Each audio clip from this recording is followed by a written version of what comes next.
Bom dia, pessoal! Que bênção e alegria estarmos aqui mais esse dia, nessa quinta-feira, para meditarmos na palavra de Deus e orarmos pelas nossas famílias. Sim, nós estamos meditando diariamente com a leitura de Deuteronômio, quinto livro do Pentateuco que Moisés escreveu, preparando o povo de Israel para tomar posse da terra prometida.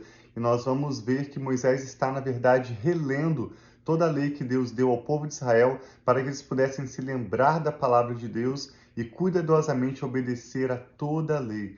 Mas nós também sabemos que essa lei unicamente aponta o problema do pecado, ela não tem a capacidade de resolver esse problema. Hoje nós vamos ver em Deuteronômio 17 sobre o julgamento dos casos difíceis. Basicamente, quando uma pessoa desrespeitava a lei, se essa atitude de desobediência, de rebeldia fosse comprovada, essa pessoa seria morta. E assim Moisés disse, o povo de Israel estaria eliminando o mal do meio deles, para que outras pessoas pudessem perceber que aquela pessoa roubou, aquela pessoa cometeu idolatria, então ela foi morta e é melhor a gente não cometer o mesmo ato, porque senão nós também vamos ser mortos. Mas nós vemos que quando Jesus vem, ele não apenas cumpre toda a lei, não apenas nos mostra que o homem precisa ser reconciliado com Deus, mas Jesus nos dá, pelo poder do Espírito Santo, vida nova, capacidade de não apenas identificar o problema do pecado, mas também vivermos em novidade de vida pela santidade que somente Ele opera em nós. Sobre isso, pelo Espírito Santo. Sobre isso nós vamos estar refletindo hoje e te convidamos a ficar conosco até o final dessa leitura, Deuteronômio capítulo 17. Vamos orar então. Pai, muito obrigado por esse novo dia, pelo teu amor, a tua presença sobre as nossas vidas. Nós apresentamos essa manhã para ti e pedimos, Pai, vem falando conosco. Nós queremos ouvir a tua voz, nós queremos te conhecer e prosseguir em te conhecer. Em nome de Jesus, amém.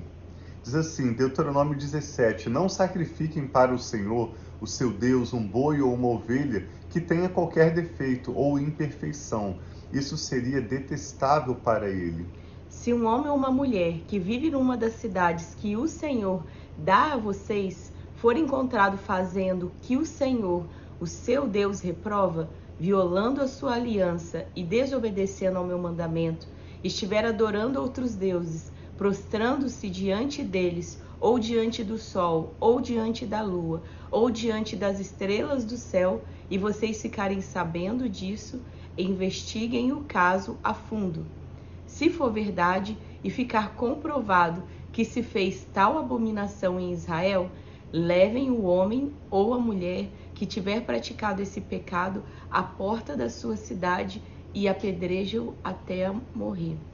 Pelo depoimento de 2 ou 3 testemunhas, tal pessoa poderá, olha o termo, poderá ser morta, porque ela cometeu um pecado. Mas ninguém será morto pelo depoimento de uma única testemunha. As mãos das testemunhas serão as primeiras a proceder à sua execução, e depois as mãos de todo o povo. Eliminem o mal do meio de vocês. E Jesus fez exatamente essa parte de eliminar o mal, não apedrejando as pessoas, não matando as pessoas. Você se lembra em João capítulo 8, quando uma mulher foi pega em adultério e Jesus chega naquela cena, ela já estava, aquela mulher, provavelmente nua, cercada de pessoas com pedras para matá-la. Não podia ser executada com apenas uma testemunha, mas havia necessidade de várias testemunhas. E as testemunhas seriam as primeiras a apedrejar.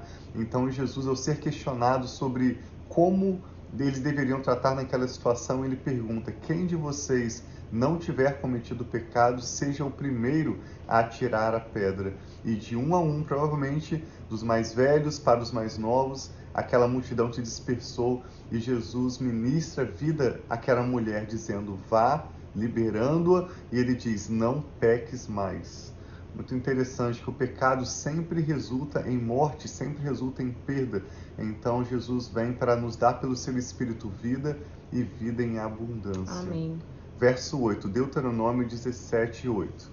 Se para os seus tribunais vierem casos difíceis demais de julgar, sejam crimes de sangue, litígios ou agressões, dirijam-se ao lugar escolhido pelo Senhor, o seu Deus, e procurem os sacerdotes levitas e o juiz que estiver exercendo o caso na ocasião. Apresente-lhes o caso e eles darão a vocês o veredicto. Procedam de acordo com a decisão que eles proclamarem no local que o Senhor escolher. Tratem de fazer tudo o que eles ordenarem. Procedam de acordo com a sentença e as orientações que eles derem a vocês. Não se desviem daquilo que eles determinarem para vocês, nem para a direita, nem para a esquerda. Mas quem agir com rebeldia contra o juiz ou contra o sacerdote que ali estiver no serviço do Senhor, terá que ser morto. Eliminem o mal do meio de Israel. Assim, todo o povo temerá e não ousará mais agir com rebeldia. Verso 14. Se quando entrarem na terra que o Senhor, o seu Deus, dá a vocês, tiverem tomado posse dela e nela tiverem se estabelecido, vocês disserem, isso de fato aconteceu, como nós lemos em 1 Samuel capítulo 8, quando o povo de Israel pede a Samuel, o juiz daquela época, um rei, conforme as outras nações. Israel, chamado para ser distinto, chamado para ser um exemplo, naquela ocasião estava querendo imitar as outras nações. Então Moisés, muitos anos e séculos antes, já profetizou, já escreveu da parte do Senhor. Quando vocês disserem, queremos um rei que nos governe, como tem as outras nações vizinhas, tenham o cuidado de nomear o rei que o Senhor, o seu Deus, escolher. Ele deve vir dentre os seus próprios irmãos israelitas. Não coloquem um estrangeiro como rei, alguém que não seja israelita. Esse rei, porém, não deverá adquirir muitos cavalos, nem fazer o povo voltar ao Egito para conseguir mais cavalos, pois o Senhor disse a vocês, jamais voltem por este caminho. Ele não deverá tomar para si muitas mulheres. Se o fizer, desviará o seu coração. Também não deverá acumular muita prata e muito ouro. É bem claro aqui que um governante precisa tomar bastante cuidado com os recursos financeiros, com o envolvimento com outras mulheres e também em relação à questão de voltar para trás, seguir aquilo que já foi feito no passado, no sentido de achar que ali haverá satisfação. Verso 18. Quando subir ao trono do seu reino, mandará fazer num rolo, para o seu uso pessoal, uma cópia da lei que está aos cuidados dos sacerdotes levitas. Trará sempre essa cópia consigo e terá que lê-la todos os dias da sua vida, para que aprenda a temer o Senhor, o seu Deus, e cumprir fielmente todas as palavras desta lei e todos estes decretos. Isso fará que ele não se considere superior aos seus irmãos israelitas e que se não desvie da lei, nem para a direita nem para a esquerda. Assim, prolongará seu reinado sobre Israel, bem como os dos seus descendentes. Amém, que lindo. Resumindo esse capítulo, nós vemos um chamado novamente ao temor do Senhor. E há poucos dias atrás eu gostaria de relembrar que nós conversamos sobre como a Bíblia nos mostra de forma prática que nós podemos temer o Senhor. Nós revisamos Miqueias capítulo 6, verso 8, quando o profeta Miqueias, lembrando o povo de Israel sobre a importância de temer ao Senhor, ele dá 3 atitudes práticas. Primeiro ele fala, pratiquem a justiça. Em segundo lugar ele fala sobre amar a bondade, a fidelidade. E em terceiro lugar ele fala sobre andar humildemente com o nosso Deus. Então esse capítulo encerra mostrando que se humildemente nós tivermos o cuidado de aprender e obedecer a palavra de Deus, contando com a graça que o próprio Espírito Santo nos dá, se nós amarmos a fidelidade e a bondade e valorizarmos a justiça, assim nós estamos tomando atitudes que vão fazer o temor de Deus crescer em nossos corações.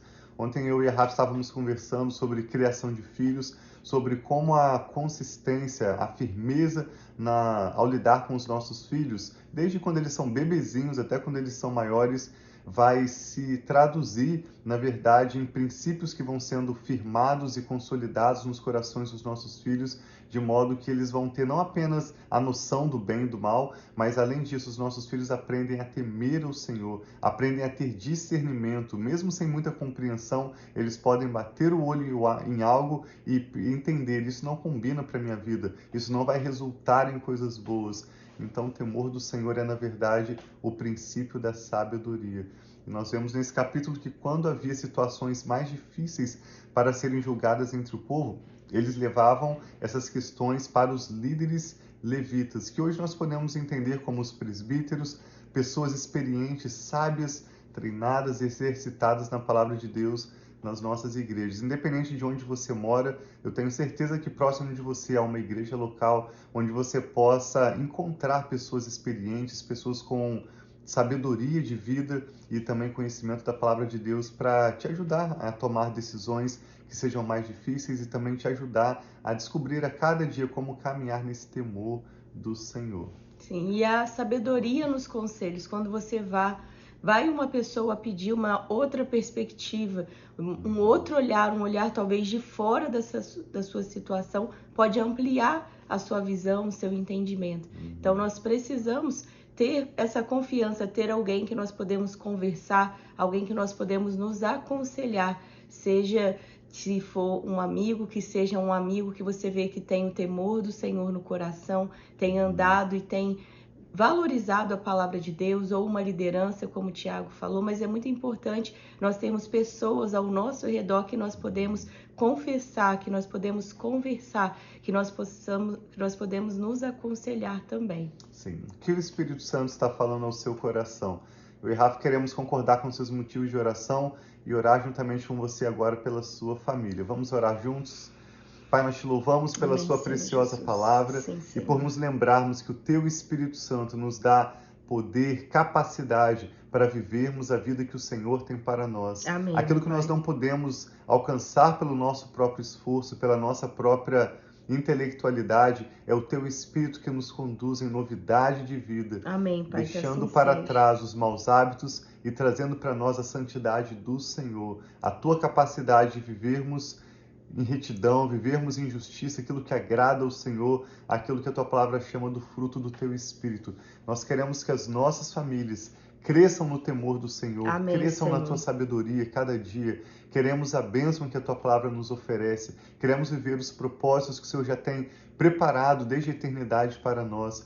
E é isso que eu e a Rafa oramos por essa pessoa que está conectada conosco, pedindo que o Senhor tome os seus filhos, aqueles que Sim, têm os Pai, seus recebe netos e cada uma bisnetos, dessas pessoas, cada em nome de que agora é Jesus. lembrado em oração Sim, diante meu do Pai. Senhor, e cada causa, eu e a Rafa concordamos Amém, Pai. pela intervenção do Senhor, trazendo novidade de Senhor. vida, libertação, transformação de cada vida e de nossas famílias como um todo. Em Pedimos nome a de tua Jesus. paz em nossos lares, que o teu Espírito Santo seja muito bem-vindo para trabalhar em nossos corações, completar a obra que o Senhor já tem iniciado em nós. Opera, Pai, os teus milagres de acordo com a necessidade de cada um. Amém, Nós oramos, Senhor. Pai, recebendo a tua palavra com grande alegria, com gratidão e temor. Pedimos que o Senhor guarde essa palavra em nossos corações e em Amém, nossas Senhor. mentes, Guarde em nome para que nós de Jesus. sempre nos lembremos dela e também possamos colocá-la em prática e compartilhá-la com muitos ao nosso redor. Em nome de Ajuda-nos, Jesus, Pai, meu a crescer no temor do Senhor, a valorizar a tua justiça, Amém, aquilo que Senhor. agrada o Senhor, a amar a bondade, a fidelidade e a cada dia, mais e mais, caminharmos humildemente na presença do Senhor. Nós oramos e te damos graças, ó Pai, em nome do Senhor Jesus. Amém. Então tem um dia Graças a muito Deus. abençoado, um Amém. prazer, um privilégio para nós podermos passar Sim. esse tempo aqui juntos de meditação, orando uns pelos outros. Então que Deus abençoe muito a sua família. E tem Amém.